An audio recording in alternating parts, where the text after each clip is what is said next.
This is St. Louis on the Air from St. Louis Public Radio. I'm Elaine Cha. In 1904, when the Philippine Constabulary Band came to St. Louis to play at the World's Fair, they became unlikely but popular attractions.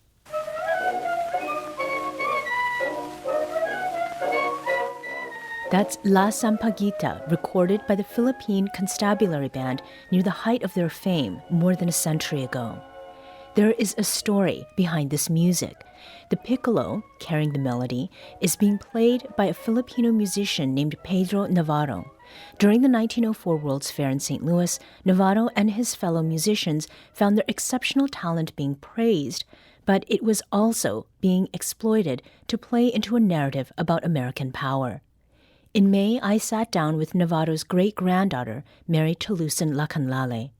Lacanlale is an ethnomusicologist at California State University and the author of Instruments of Empire.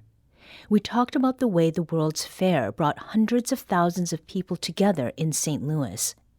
I began by asking Mary to talk about her ancestor, Pedro Navarro, and his journey here from the Philippines in 1904. My great-grandfather died in 1951 when my mother was 6 years old. So no, I never met him.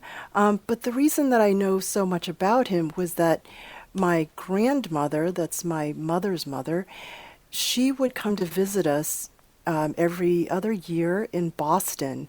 I grew up in Boston, Massachusetts, and really had very little connection to the Philippines or Filipino culture. So it was a real treat that my grandmother would travel from the Philippines and comes to stay with us for a few months at a time.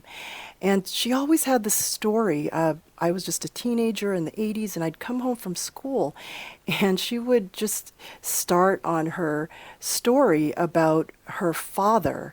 And she would always point a finger up in the air and say, "My father was a famous band conductor." And that's when I knew that I had about 30 minutes or so of listening to the same story. Sure. But it was such a treat, and also in some ways really confusing.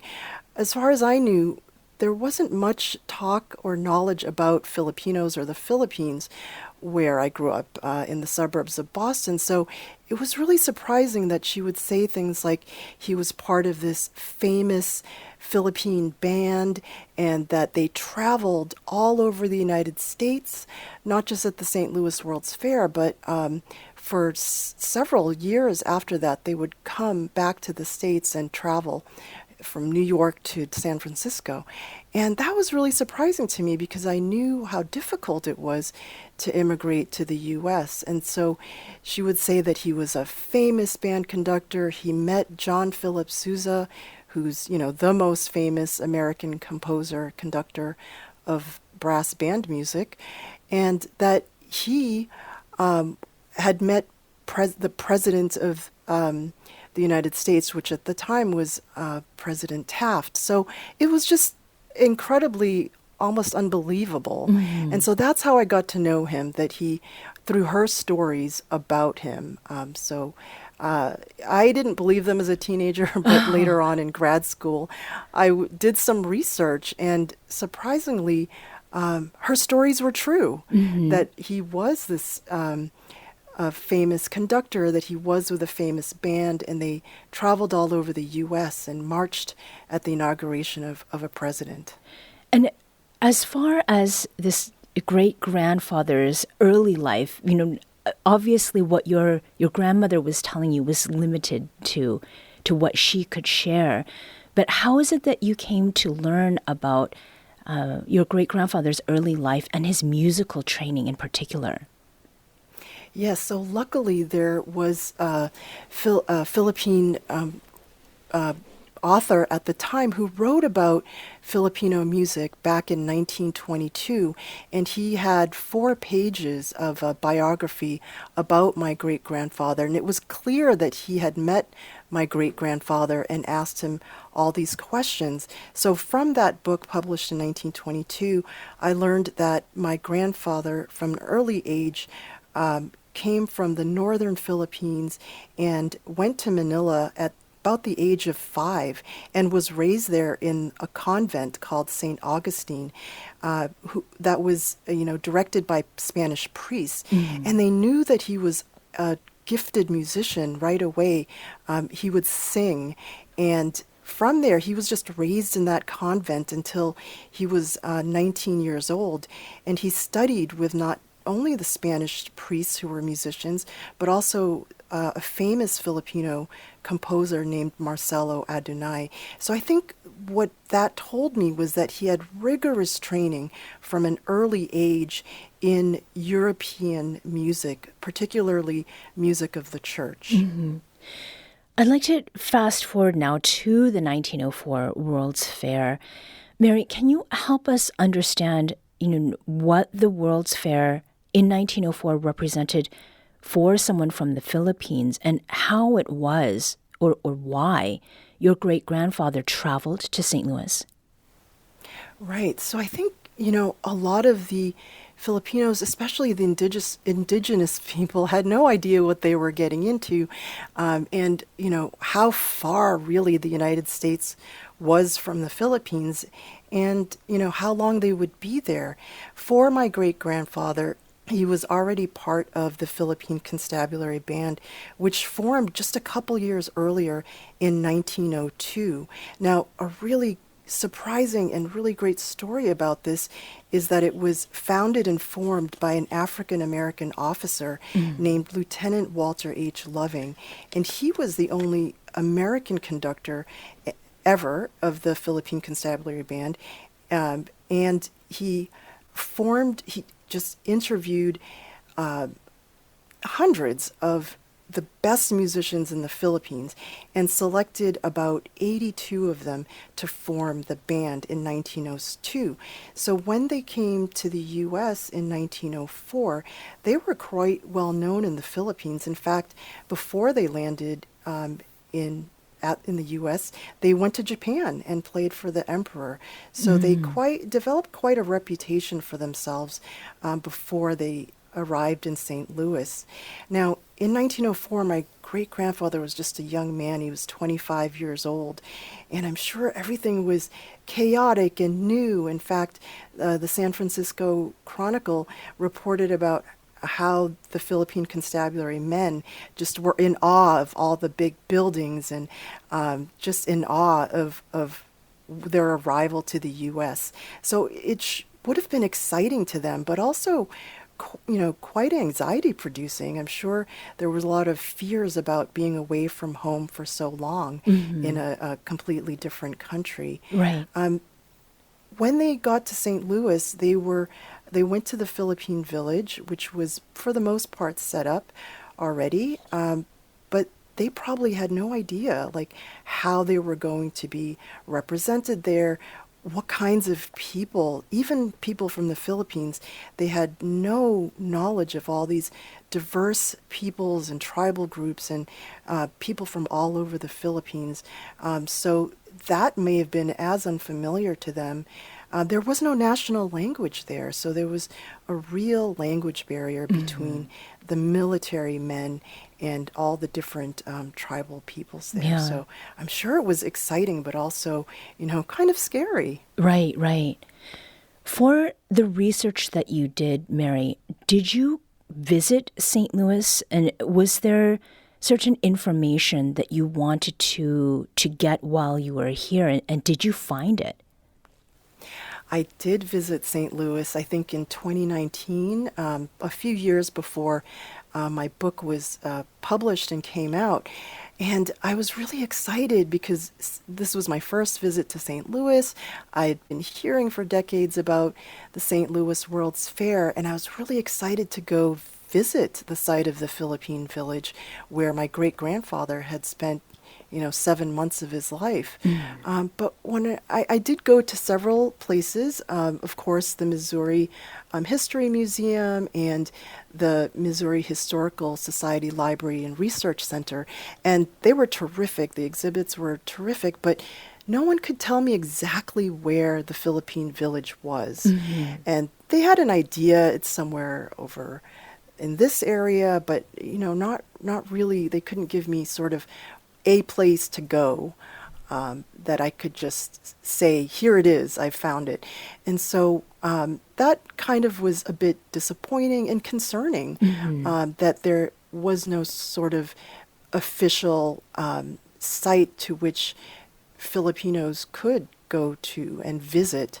As a Filipino American, we've all heard about the St. Louis World's Fair. It's almost the starting point for us learning about our place and our history in the United States. And so that was a little bit concerning that at the time there was nothing there to commemorate the site. Right.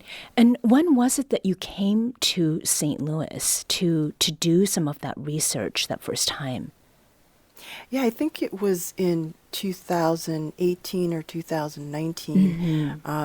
Yeah, I really wanted to get the original materials that St. Louis did such a good job of archiving. And I did find a photo of my great-grandfather in the Philippine Constabulary Band, as well as other materials that I didn't have access to online or through other archives. So it was actually a really, really productive visit, except for not being able to find the exact site of the Philippine Village. Right. Mary, what did that photo that you saw look like? And how did it feel to see that, especially after all of the stories that you heard from your grandmother and what you had learned from your research thus far?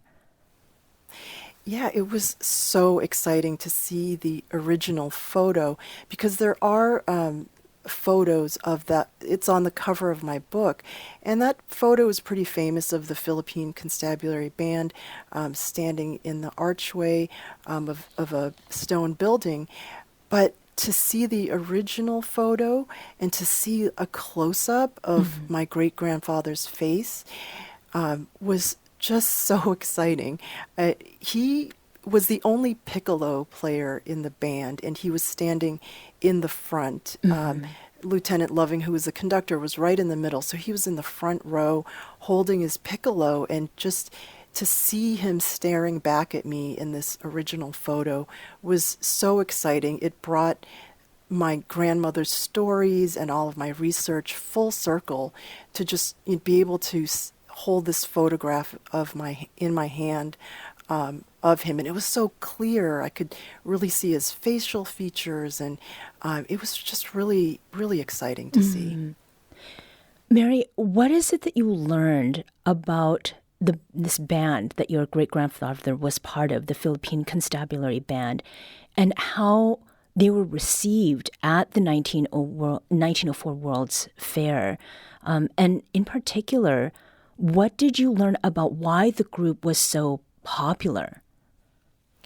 Yes, it was really, really exciting and encouraging to hear that they were so beloved and sought after by the American public, because, I had, through my research, heard about the very negative things that went on with the treatment of indigenous people.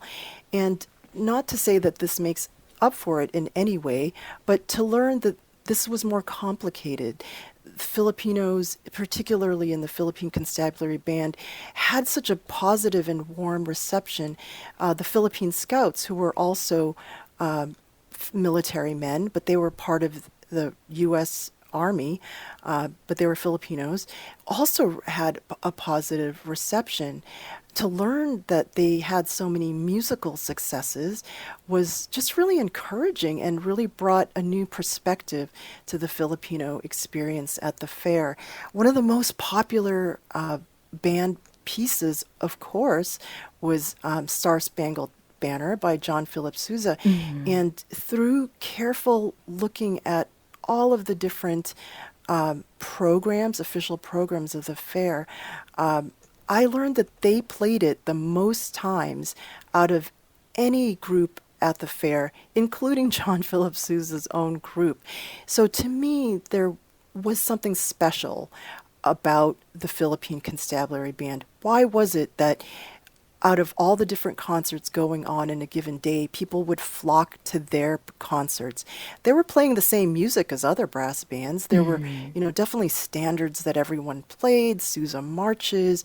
Wagner was a popular composer whose pieces were played often. Why was it that people flocked in particular to their concert? And I had to think really about, as an ethnomusicologist, the aesthetics of the way people play. So it's not just what they're playing, but how they're playing.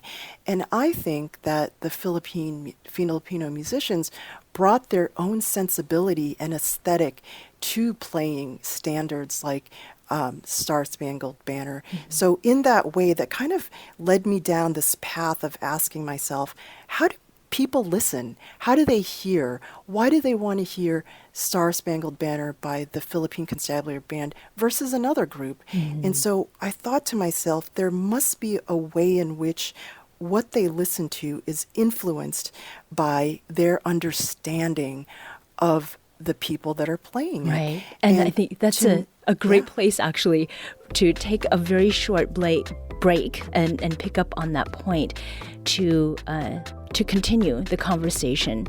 We're discussing today the Philippine Constabulary Band and the Philippine Village that were used to promote a particular narrative about American power at the 1904 World's Fair in St. Louis. We'll be right back. This is St. Louis on the Air on St. Louis Public Radio.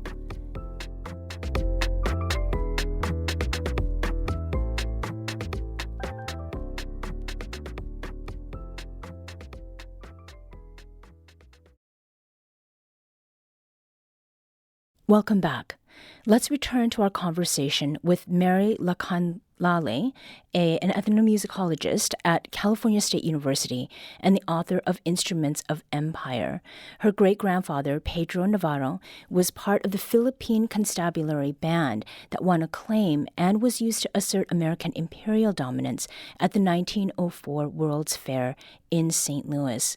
Now, Mary, before the break, we stopped at a really good segue point, and you were talking about the understanding that people brought to their perception of the Philippine Constabulary Band. And that's, how they heard their music. And you make an argument about imperialism. How did you reach that connection, Mary?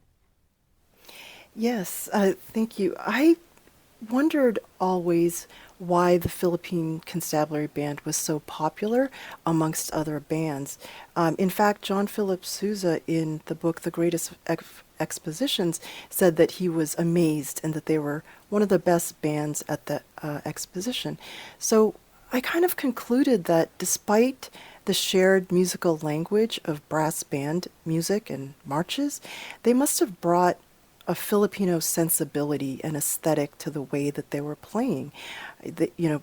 Audience would flock to their concerts, and not go to other concerts just to hear them. Mm-hmm. And I thought about this as a different way of hearing, and I called it the imperial ear, because I think not only did the American audience enjoy the actual music, but they also had a sense of satisfaction in colonizing Filipinos.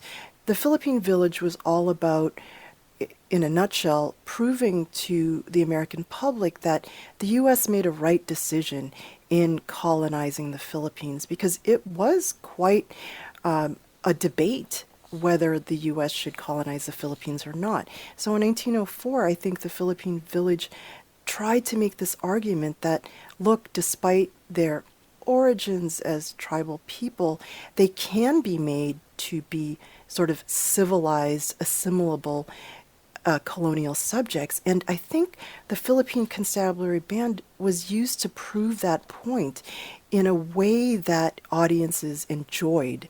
While they were listening to these Filipino musicians play brass band music, they must have thought to themselves, and this is documented in the newspapers, of course, that this is wonderful.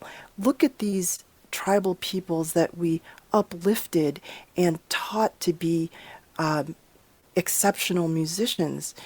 However, that conclusion came at the cost of actually understanding the history of the Philippines, and that we had European music for some 300 years prior to the U.S. arriving on our shores, and that people like my great-grandfather had been studying it their whole lives. These men were the best musicians in the country, and there's just no way that in 2 years you can take, and this is, quoted from the newspapers, a bunch of savages and turn them into these elite classical musicians.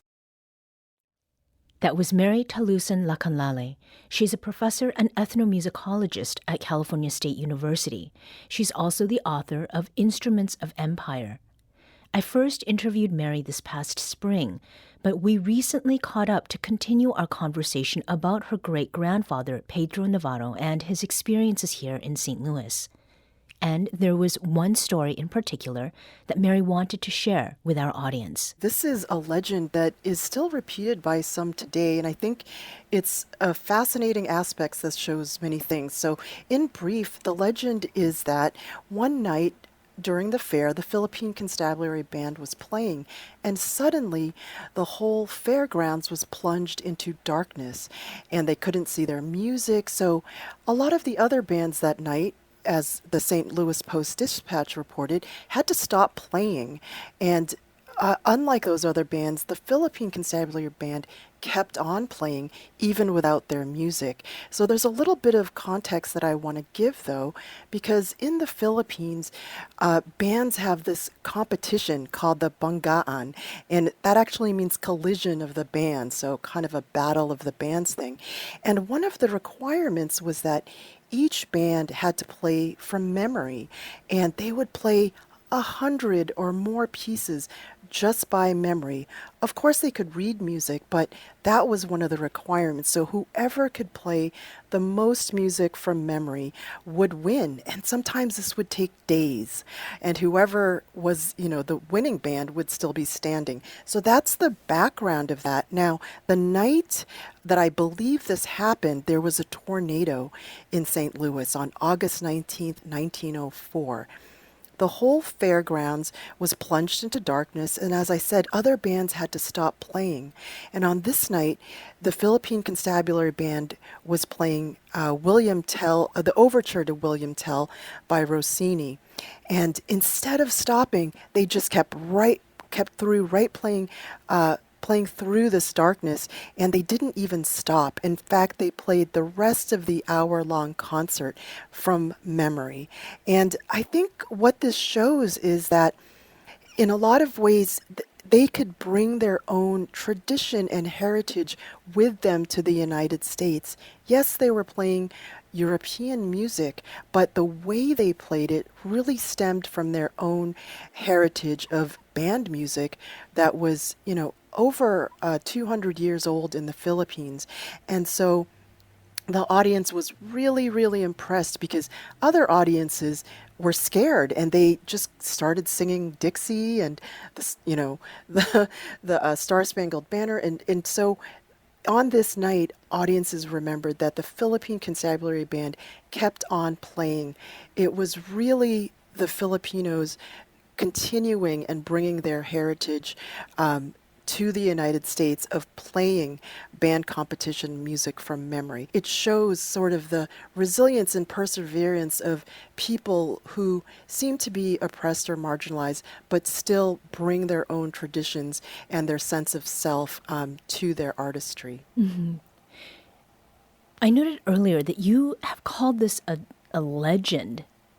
Why do you use that term? And is there anything that you found in your research to corroborate some of what you have described?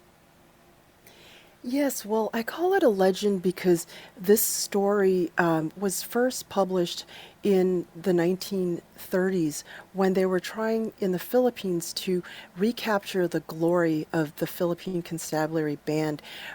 William H. Loving, who is now a lieutenant colonel, came back to the Philippines and tried to rekindle the magic of the Philippine Constabulary Band. This is, 40 years after the 1904 World's Fair.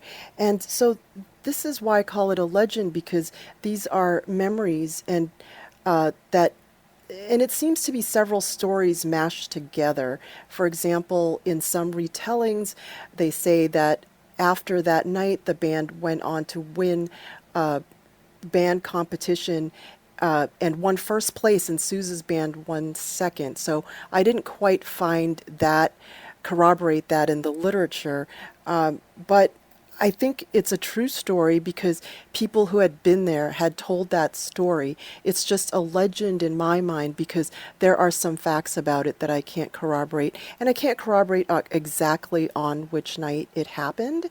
But I think the most important part of that is the way that the story is told over and over as a success of the Philippines and Filipinos against all odds. The St. Louis World's Fair had some traumatic elements in it, of course, being displayed, not being treated very well, and so on, and made to be gawked at by American audiences. Wasn't a feeling that sat well. It was kind of traumatic. And so I think the retelling of this story provided Filipinos with a way to heal because it was an instance in which we succeeded against all odds. Some people tell the legend as not an act of nature turning off the lights, but an act of sabotage. So some people felt that someone turned off the lights to sabotage the Filipinos, but in the end they triumphed because they had in their sort of back pocket this tradition of playing without reading relying on their musical scores. So I think there's just so many complex and elements in it and moving parts that I couldn't corroborate the whole story and all the details in one source.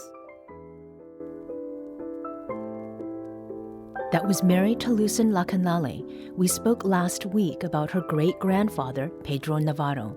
He was a member of the Philippine Constabulary Band during its visit to St. Louis during the 1904 World's Fair.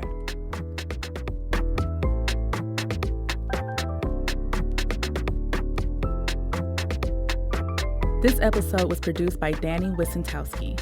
Audio engineering and podcast design by Aaron Dorr. Our executive producer is Alex Hoyer. St. Louis on the Air is a production of St. Louis Public Radio. Understanding starts here. Do you find yourself regularly listening to episodes of St. Louis on the Air?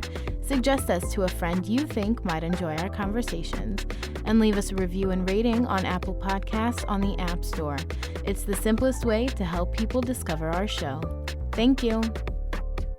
St. Louis Public Radio is a member-supported service of the University of Missouri St. Louis.